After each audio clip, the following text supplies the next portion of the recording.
Hi, everybody. Thank you, Monica, for the warm introduction. Again, I'm Dr. Izzo.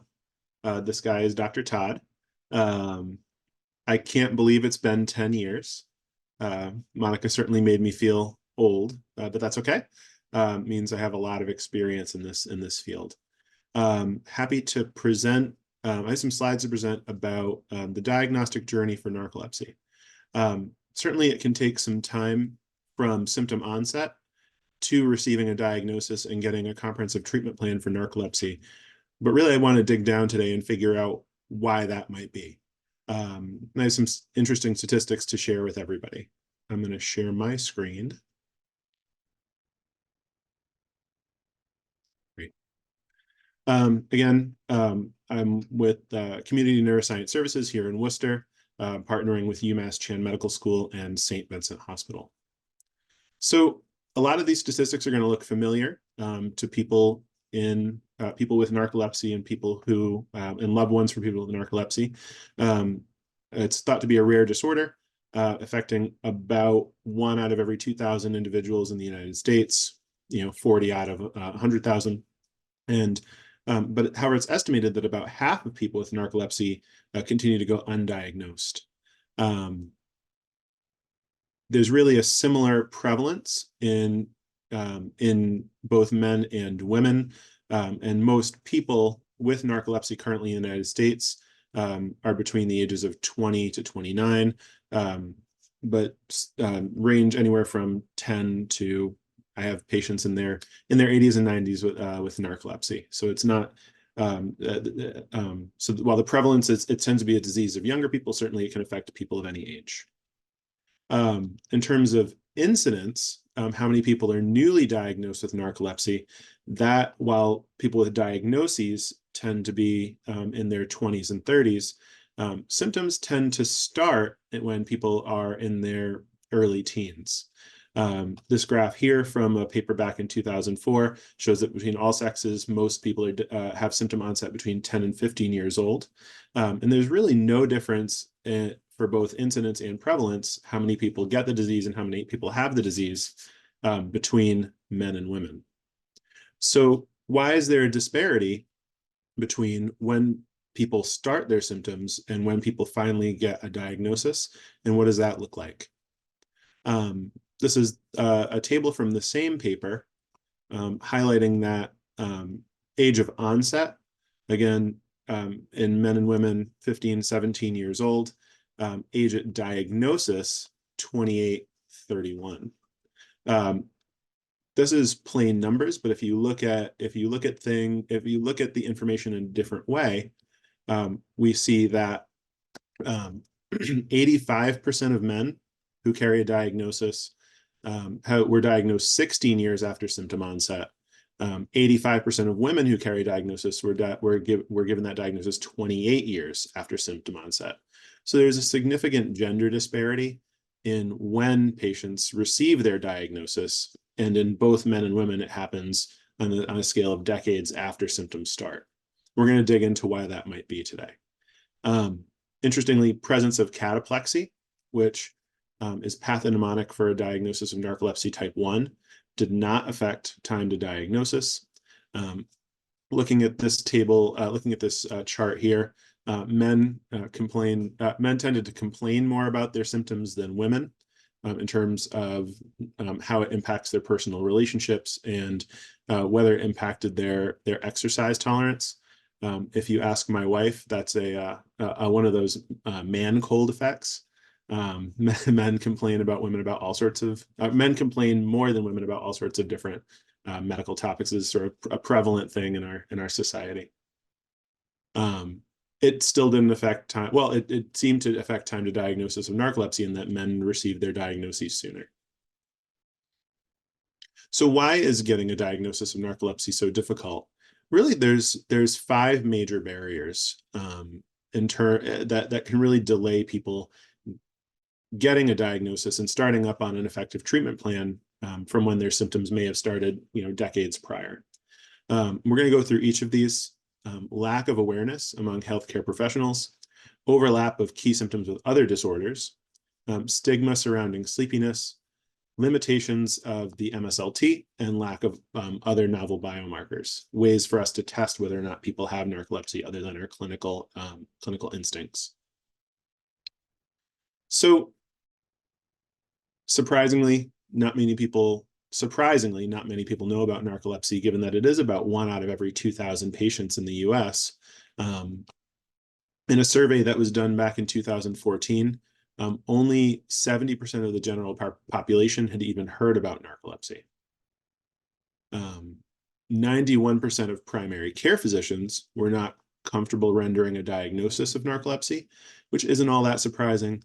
What I found shocking from this paper was that 58% of board-certified sleep specialists were not comfortable rendering a diagnosis of narcolepsy.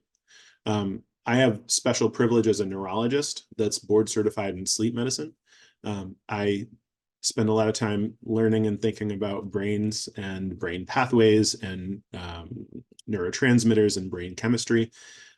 Sleep medicine as a field, however, is very, very multidisciplinary, with many of my colleagues coming from backgrounds in pulmonology, internal medicine, family medicine, psychiatry, and ENT, where they may not have the type of fluency in the neuroscience that I have as a neurologist, with conditions like narcolepsy and idiopathic hypersomnia.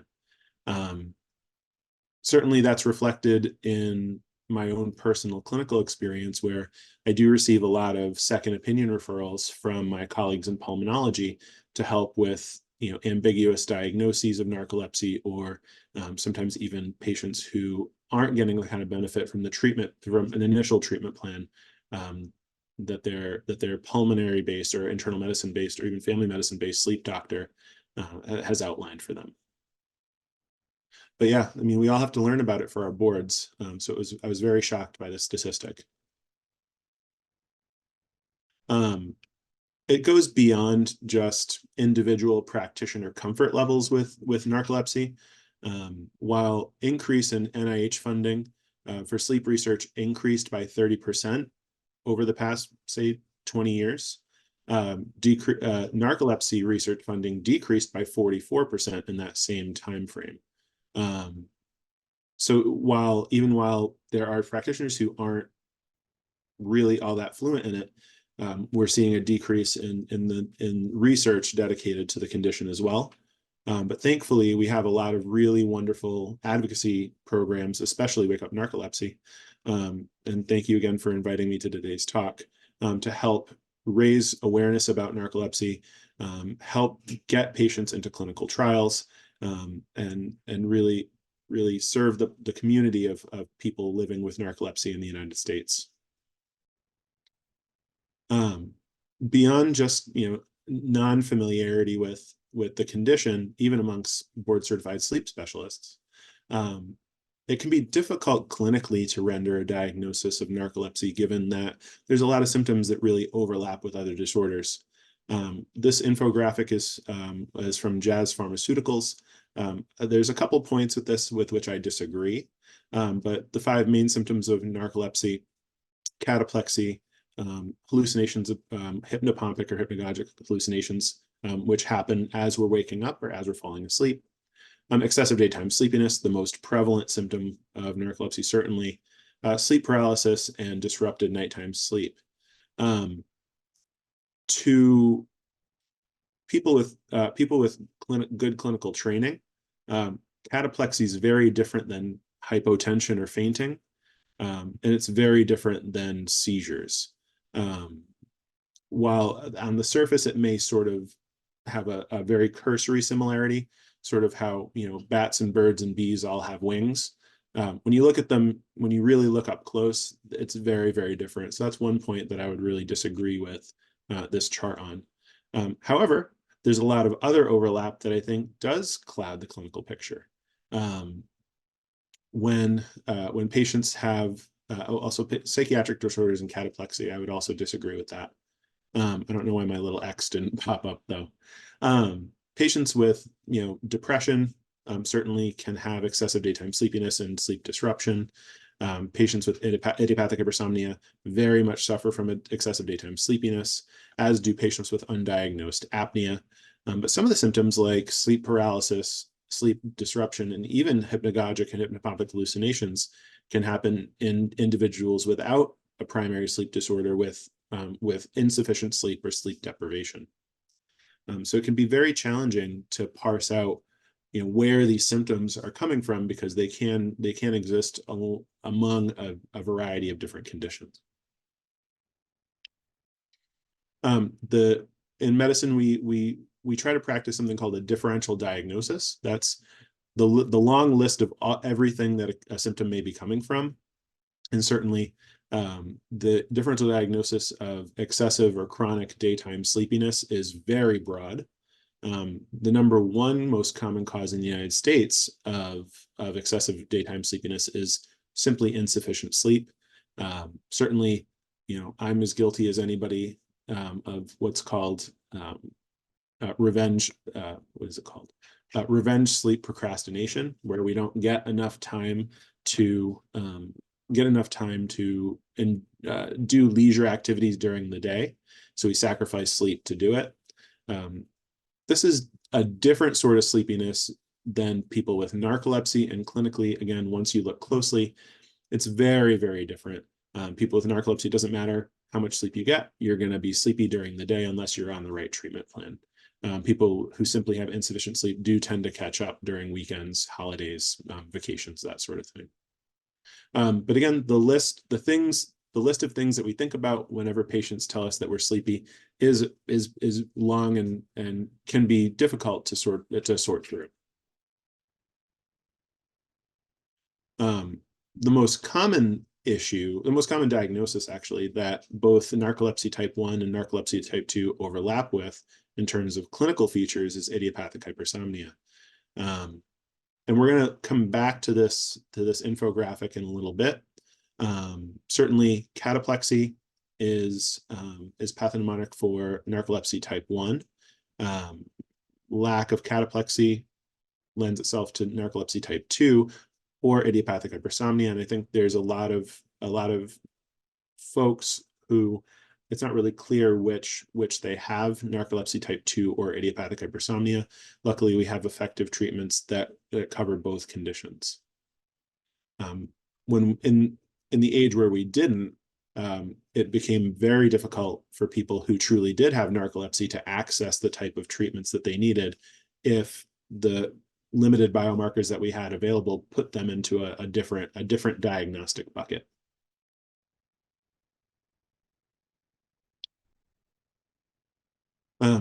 There is certainly a great deal of stigma surrounding sleepiness, regardless of what it's from.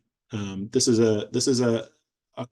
quote is a composite of commentary that I've heard time and time again from my patients. My whole life, everyone told me I was lazy, my parents and my husband. People feel very validated when they get a diagnosis that even before arriving at an effective treatment plan, people just having the diagnosis is very validating, because it means that it's not just a personality flaw. It's not just, something because you're there's a medical condition that underpins it, and there are treatments that are available to improve quality of life. I wish that I couldn't count on more than both of my hands how many times I've heard this, but unfortunately that's a real reality for patients with narcolepsy. When people are sleepy before they have a diagnosis, sometimes even after they have a diagnosis, their loved ones can be very judgmental. This can really impair people from seeking out the kind of help that they need, especially from medical professionals. Even medical professionals, given the lack of understanding or lack of awareness of narcolepsy among primary care physicians, even other specialists, patients will often hear, well, I think you're depressed. Well, you have young kids, of course you're tired. You work long hours, of course you're tired. And then there's this judgment that society puts upon people when they express feelings of tiredness or sleepiness, that they're not quote unquote pulling themselves up by their bootstraps, or they're not contributing to society the way everybody else feels like they should be. But there's a very valid reason for that. And so receiving a diagnosis can be very liberating for people. This has been studied. And unfortunately, the stigma that surrounds sleepiness, much worse in patients with narcolepsy than a control group, in a variety of different arenas. Social rejection, it leads to financial insecurity, internalized shame, social isolation, and nearly every one of these are very statistically significant. And there's a model that's proposed where the sleepiness lends itself there's not only disruption in daytime functioning because of the sleepiness itself, but separately contributing to loss of function is stigma and mood changes that happen because of the stigma. So it's a vicious cycle, and it compounds upon itself.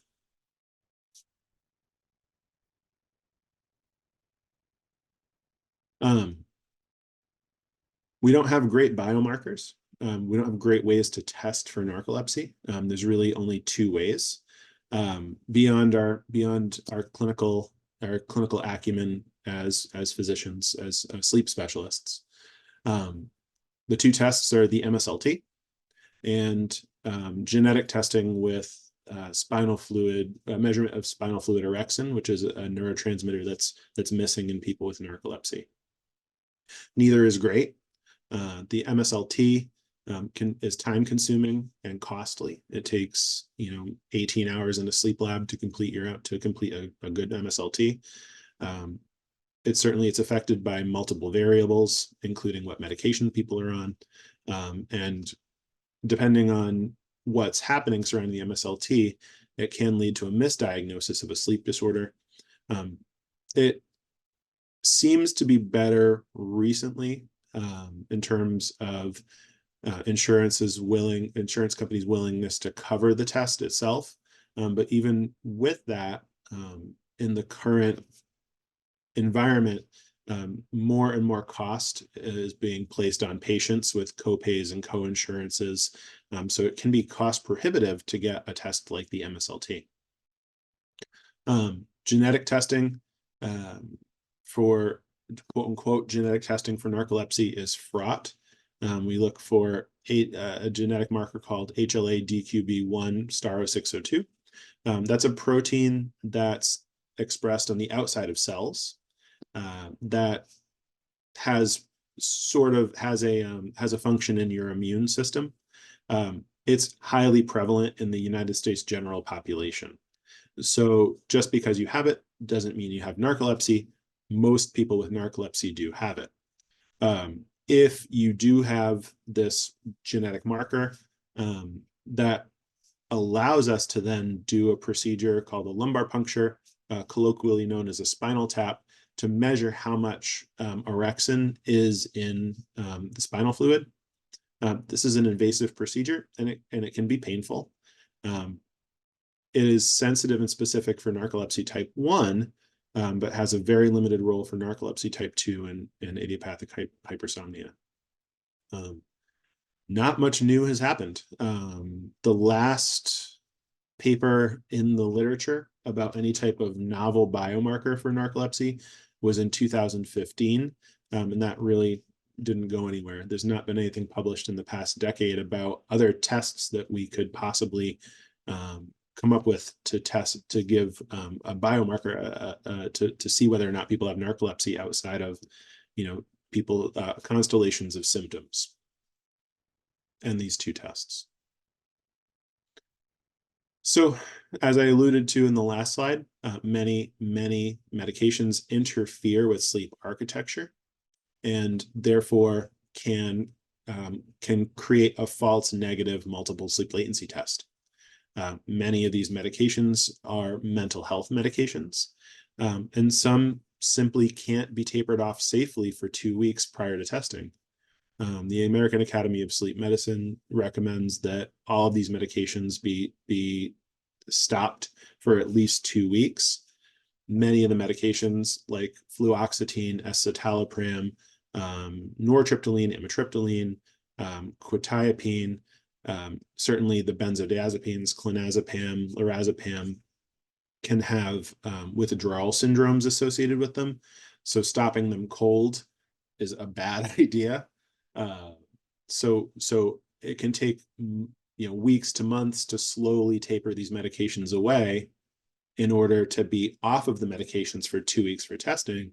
In patients with concomitant mental illness and narcolepsy, that might not be safe. So our hands are really tied in terms of what happens when we send people for MSLT when they are on a medication that might interfere with it.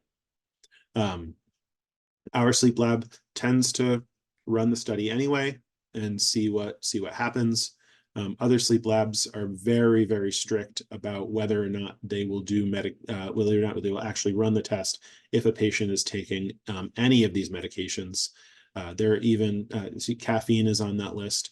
There are even some labs that urine test patients for caffeine the morning of the MSLT study after their overnight sleep study the night before. So there's a whole gradient in how strict people aren't with medications that may impact the result of the study. Certainly, one of the limitations of the MSLT is what we're actually looking to measure, and that's something called SOREMs, or sleep onset REM periods. This is dreams that happen during the 20-minute naps that are allowed during the MSLT. And if those are not present, then we can't render a diagnosis of narcolepsy type 1 or type 2. Oftentimes, if people are very sleepy, we can render a diagnosis of idiopathic hypersomnia. In 2024, many of the treatments look very similar between the two conditions, and so it's not as bad as it was, say 10 years ago, when not, whether it's just a fluke of the test, or maybe there's a medication present that could be interfering, whether not having this finding on the study really locked patients out of a number of effective treatments when they may have certainly had narcolepsy all along, but the insurance company was really putting a lot of pressure on physicians and clinics to demonstrate with findings on this study that it was present.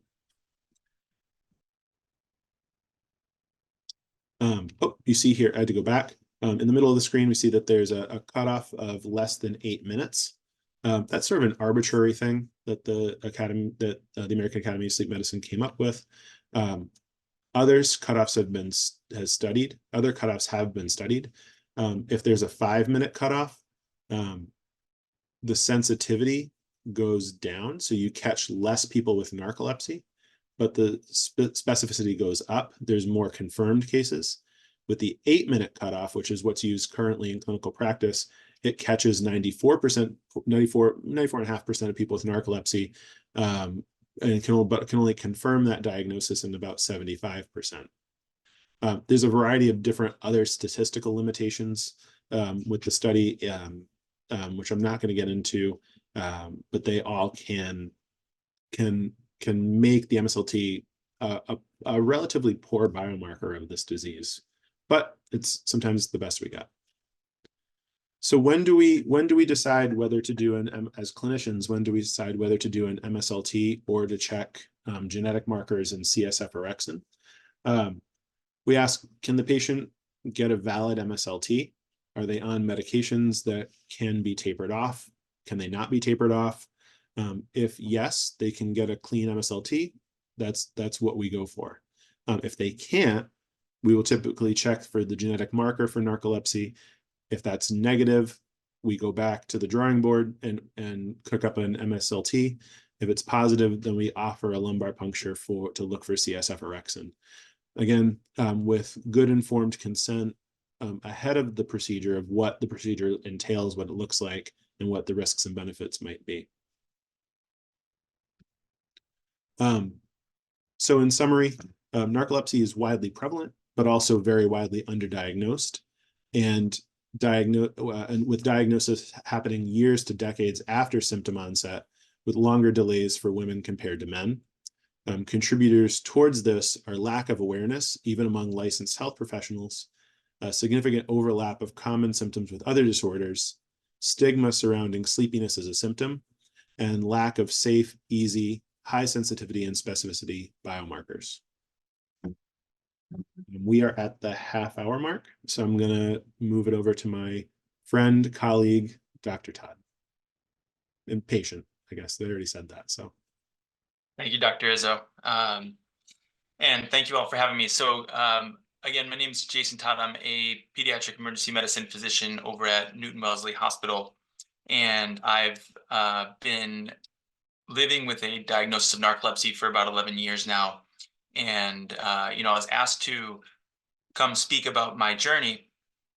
And I thought, where do I begin? Where do I actually feel like I was starting to have symptoms of narcolepsy? And the earliest that I could definitively say, I think that my daytime sleepiness, which was my first symptom, was more than I would have expected when compared to my colleagues and my peers, was probably when I was 19, so around 2009. I was in college at UMass Amherst, and I was in a class, a genetics class, or was it not genetics class? It was a evolution. And to set the scene for you, it was about as unwelcoming for somebody with budding narcolepsy as you could imagine. It was a monotone professor who sat in front of a large auditorium with the lights down low, just speaking monotone about evolutionary principles. And I used to fall asleep in that class every single time we had it, which was 3 days a week. And I would often fall asleep with an energy drink in my hand, and how I didn't drop it ever is, I think, still an amazing feat, but I never did. And so that's when I began to think, well, maybe something's a little different about me, but I, didn't think much of it. And so over the next couple of years, it became a joke that I could fall asleep kind of on a whim, less than 5 minutes, snap of a finger. But again, not really thinking too much of it. Developed some sleep paralysis over the next 2 years. But still kind of thought, oh, well, looked into it, saw it on Wikipedia and knew it was a thing and wasn't really concerned about it. And I was definitely self-medicating with caffeine, with 5-hour energy drinks, with and regular energy drinks, just anything I could get my hands on to help keep me awake. And then comes med school. So I went to UMass med school, and I started when I was 21. And so this brings us to 2012. And daytime sleepiness was definitely getting a bit worse. And the thing that was different about med school compared to college is that we had lectures all day long that initially we had to attend and had to definitely pay attention, which wasn't always the case at UMass Amherst. And the lucky thing for me was that around this time, they actually switched over to allowing us to view the recorded lectures online after the fact. And so I didn't have to sit through all of these lectures every day. And that was incredibly helpful for me because I couldn't stay awake through them. So I really wasn't getting anything out of them. It was around this time that I actually learned about narcolepsy and began to think, hey, this is a real possibility for me. It again became a joke with my new set of friends in med school that I might be narcoleptic, but I still didn't actually think I had it. Certainly at this point, I was falling asleep on any car ride greater than 30 minutes where I wasn't driving. I was, falling asleep again, on at the snap of a finger, it seemed like, but didn't necessarily know that there was anything definitively different about me until I learned about it and thought, ooh, this could be a thing.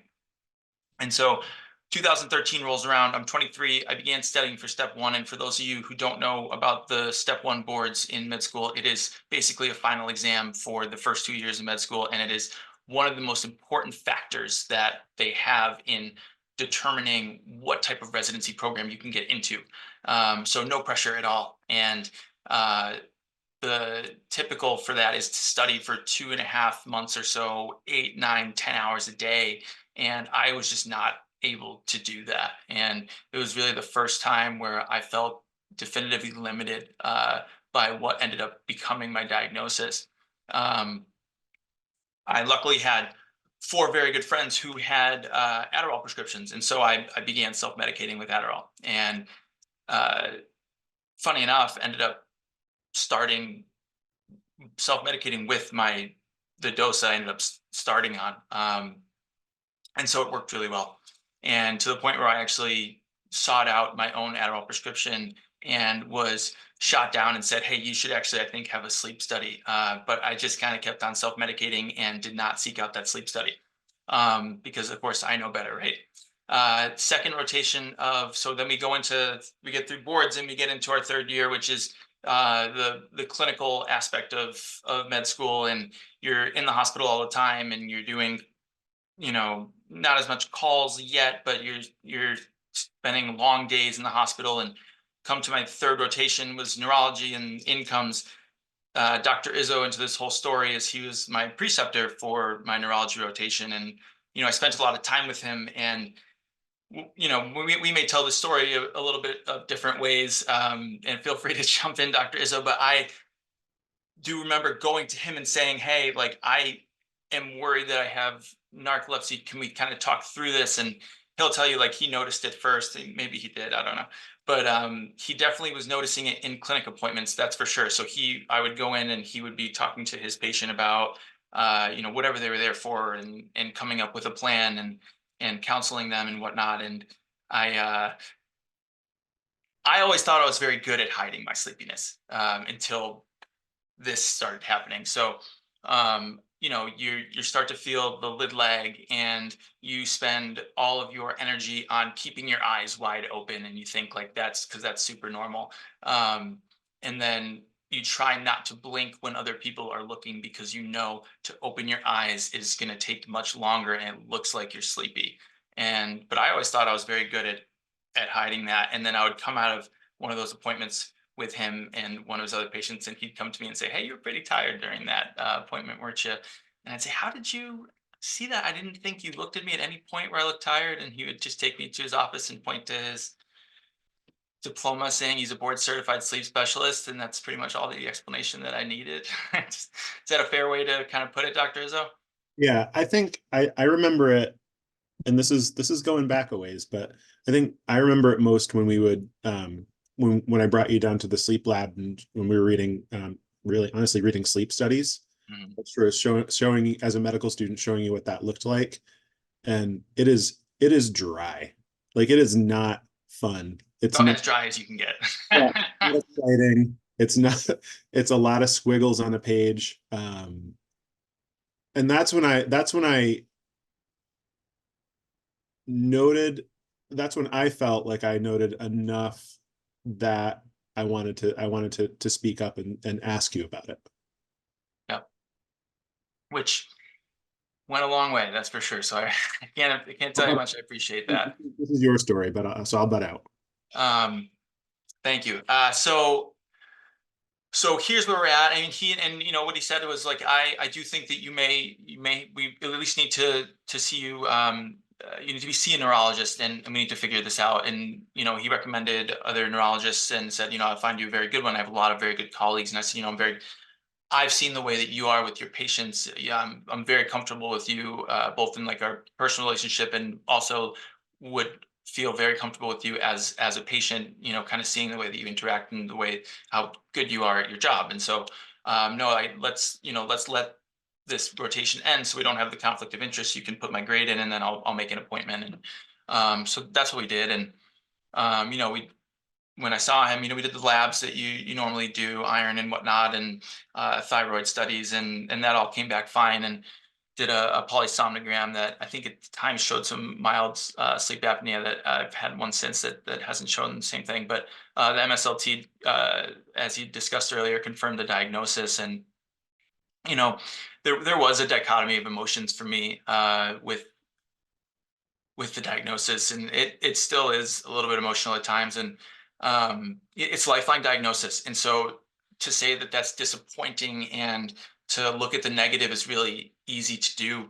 And certainly there are times where that happens. And at the time, I kind of struggled with this dichotomy between being validated for all the symptoms that I've been having, and the kind of jokes that I've had between my friends and family and whatnot, but also then having this lifelong diagnosis. And so, him speaking of that, in his talk really hit home for me as well. And so we, from a treatment standpoint, we initially, I knew Adderall worked, but first line's are modafinil. And so we tried that, and it was a little bit helpful. It wasn't as helpful as Adderall had been. And I definitely didn't like the emotional come down that I would get from it at the end of the day. So Dr. Izzo and I spoke, about it, and we switched over to Adderall, and I've been on it ever since then.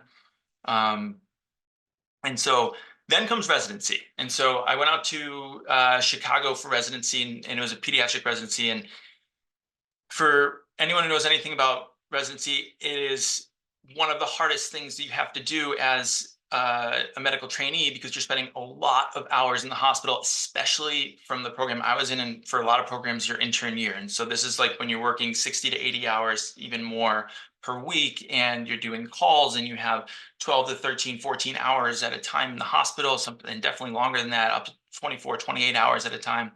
And not always able to get sleep on those rotations. And, of course, as fate would have it, in the 2 weeks between when I moved to Chicago and when I started my internship, my residency, I developed cataplexy. And so for me, that started as lid lag and a little bit of an inability to articulate my words when I was having an attack.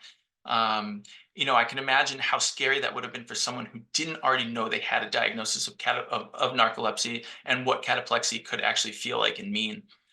Because it was having involuntary sensations like that was not anything I had experienced in the past, to say the least. And so I think the hardest part for me was that the cataplexy events for me would happen really when I thought of my own joke, and I thought of that it was really funny. And so that was the emotion that would trigger it for me the most. And I'm someone who likes to have kind of a quick quip back to somebody who I'm having kind of a joking conversation with. And it made it difficult and basically unable for me to do that, because I wouldn't be able to control my mouth muscles at the time where I was thinking of the joke. The other thing I would have it from was when I would scold my puppy, and because I just felt so bad about doing it, I think, and that strong emotional response that I would have to when I did that, I couldn't do it anymore. And he's still here. He's kicking. He's pretty well trained, anyways. Maybe that played a little bit into some of his discrepancies, but he's a good boy. But anywho, so then I started on the Xyrem, and for anyone who's been on that, you ramp up to kind of the maximum dosing. For the most part, I'm sure other people have different ways of going about it, but when I got to that max dosing, I began having severe, like crushing palpitations anytime I would try public speaking, and that was making it very difficult for me to participate in large assemblies or conferences that we would have, and it was starting to affect my my performance at work, because we had to do a lot of presentations, and in small groups I was fine, but large groups I was not doing well with it, and I almost couldn't speak because the palpitations were so bad. And so we scaled back on the Xyrem, but then of course the cataplexy reared its ugly head again, though not quite as bad as it had been previously. So at that time we started on citalopram. I've since switched over to escitalopram, and my cataplexy is all but gone.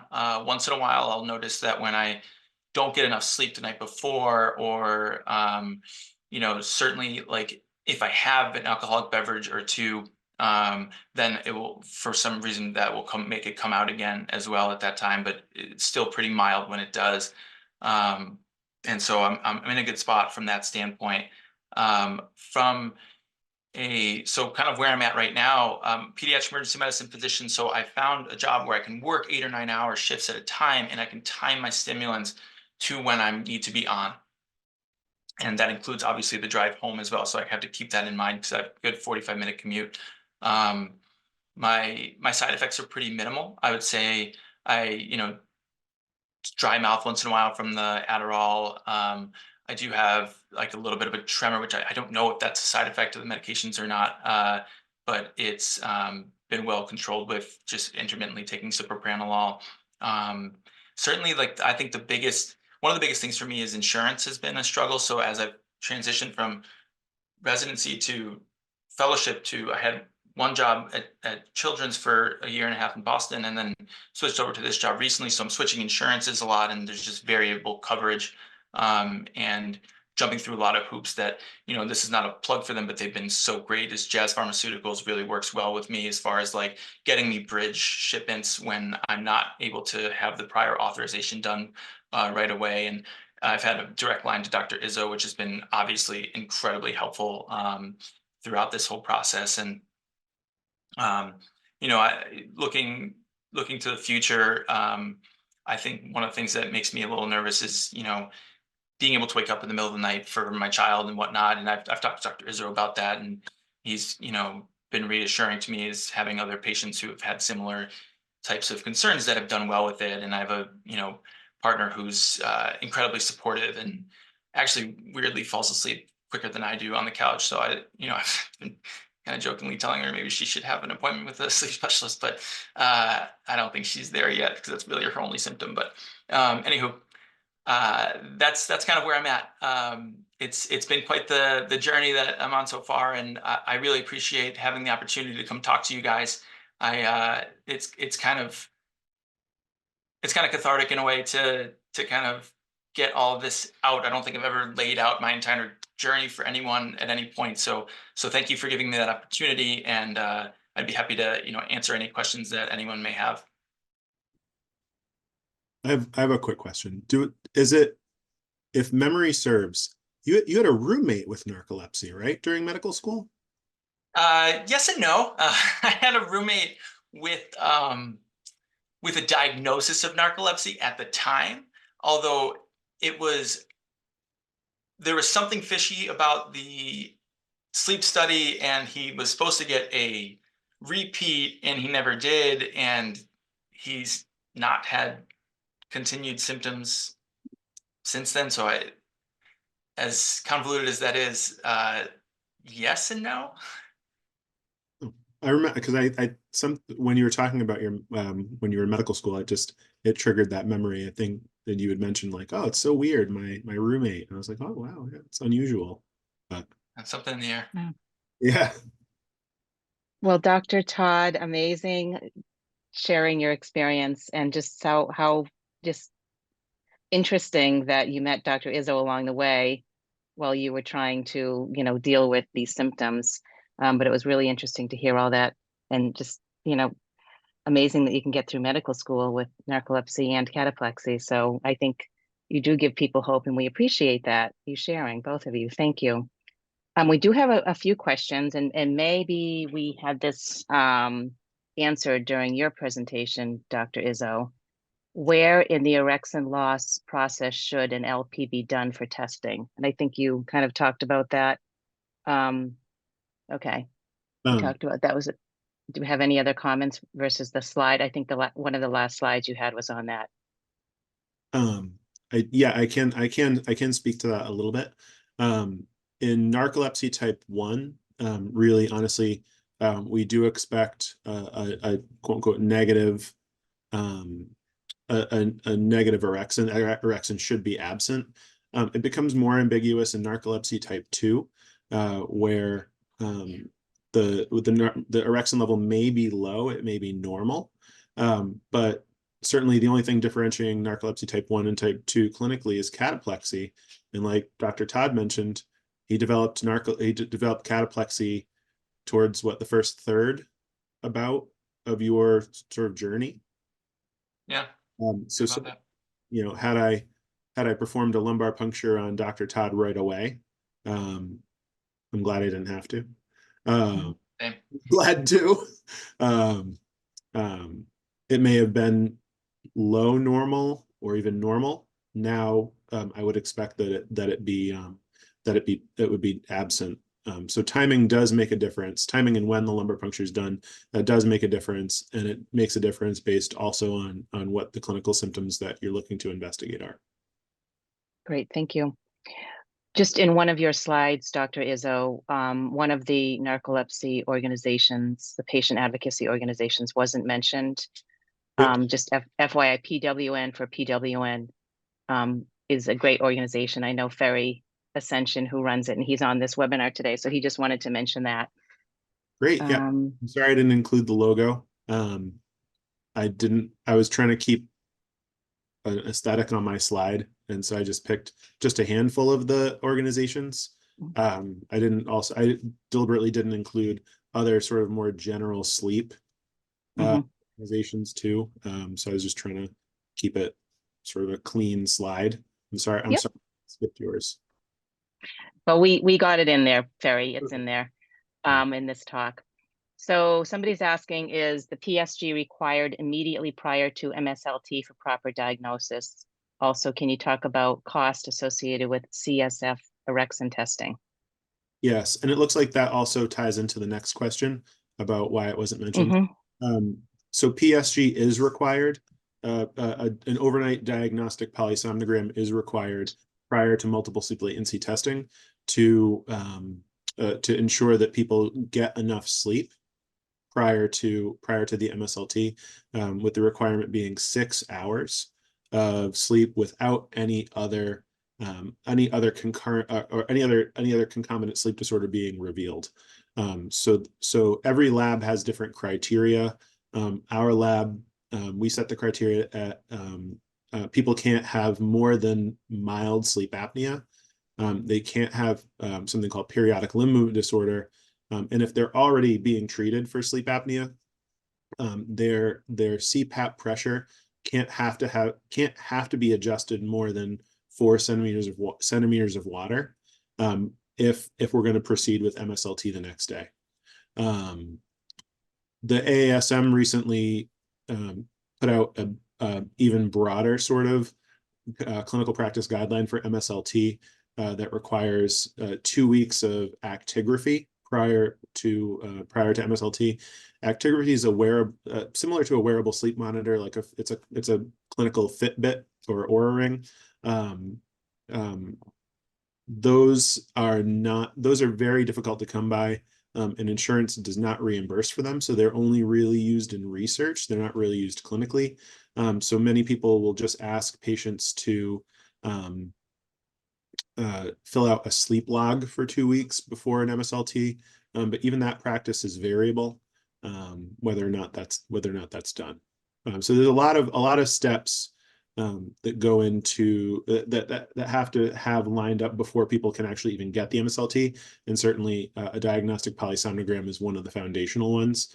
But again, certain labs require different things, and like I mentioned, one lab that I know of, urine tests for caffeine before an MSLT.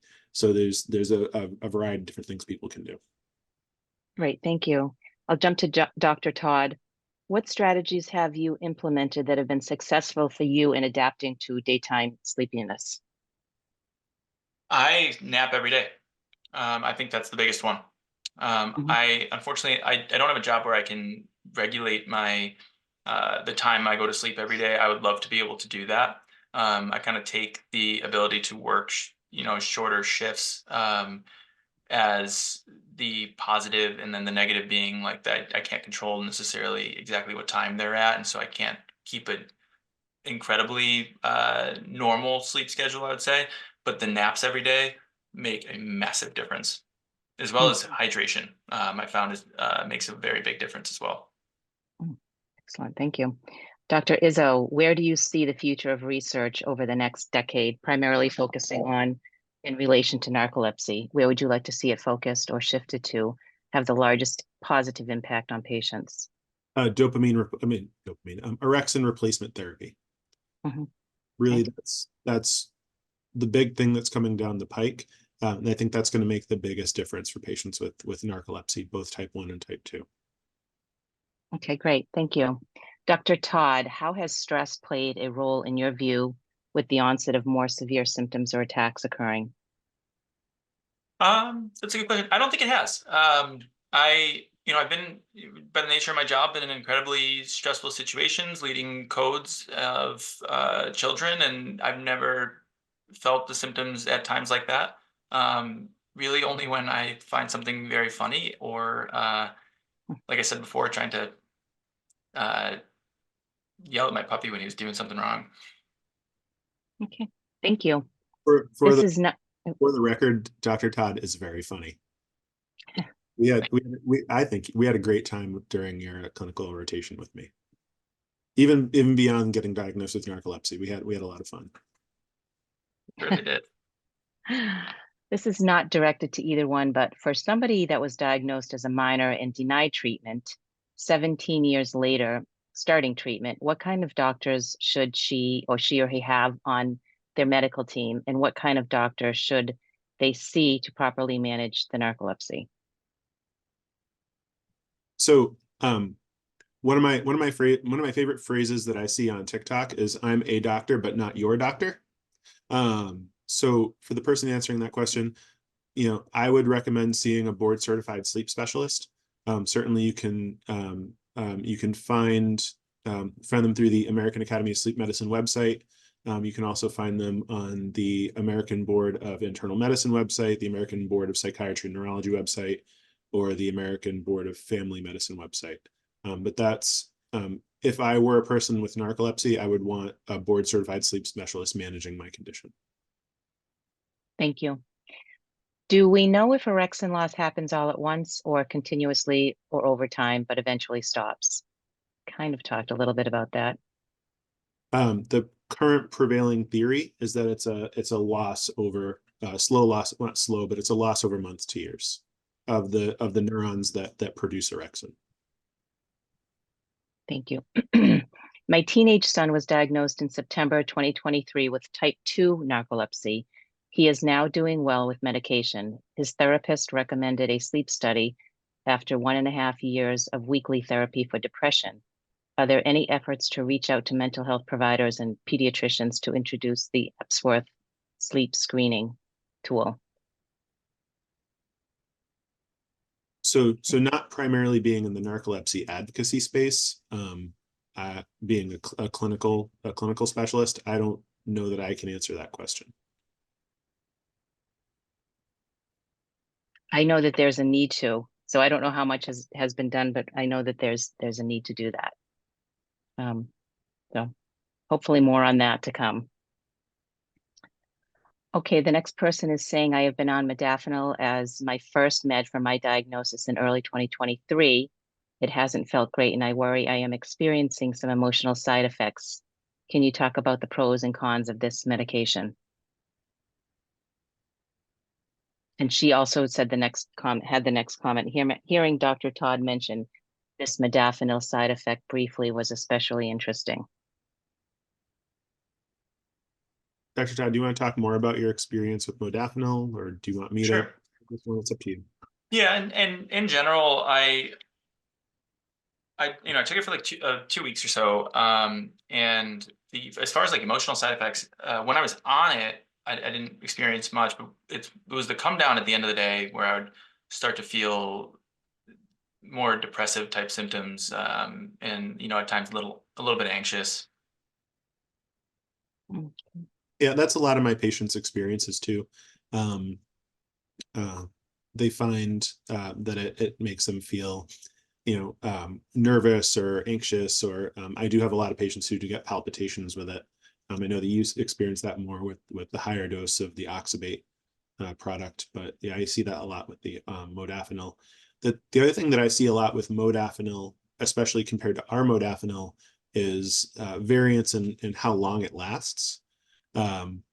Modafinil, people can get anywhere from 6 to 10 hours from a dose of modafinil, where our modafinil, it's a little bit cleaner. It's more right at that 8-hour mark. Interesting. The next two questions talk about the wearable devices. So both referring to the Aura Ring.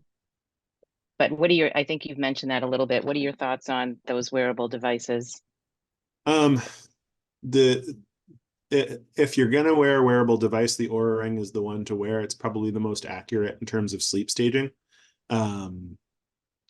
The advent of mass market sleep wearables have created a brand new diagnosis in sleep medicine called orthosomnia. which is an unhealthy obsession with one's own sleep wearable data that actually erodes people's sleep quality. So I see a lot of the worried well who come in and say, my sleep, my Fitbit, my whatever says, I haven't, I'm getting terrible sleep. And you ask, well, how long are you sleeping? 7.5 hours a night. Do you wake up feeling refreshed? Yes. Do you feel sleepy during the day? No. There's really nothing clinically wrong with the person's sleep. And so education on what the limitations of sleep wearables are is really critical. But out of the bunch, the Oura Ring is the most accurate for what that's worth. Good, thank you. Good to know. This is the last one, and this is from Ferry Ascension, who runs PWN for PWN. He wants to know, Dr. Todd, do you stop being funny when you start feeling cataplexy triggers, or just go on like he does? That's a great question. I would say nowadays I push through because it's, when it does come on, it's more just like lid lag. Back, when I wasn't treated for the cataplexy yet and I physically couldn't speak, it made it a lot harder, but I was still laughing, like whether you could tell or not based on my expression. So I would say overall now I definitely try to push through as much as I can. Oh, that's awesome. Thank you. Thanks so much for sharing your personal experience, Dr. Todd, and sharing your clinical experience, Dr. Izzo, with in relation to with Dr. Todd. So that brings us to 3 o'clock. And in conclusion, I'd like to thank both Dr. Izzo and Dr. Todd for sharing such important and relevant information and personal experience about the diagnostic journey of narcolepsy. Thank you again to our sponsors for enabling Wake Up Narcolepsy to bring the Brown Bag webinar series to the community. And we thank you to Diamond Champion sponsor Jazz Pharmaceuticals, Gold Champion sponsor Avadel Pharmaceuticals, Silver Champion sponsor Harmony Biosciences, and program sponsor Takeda Pharmaceuticals.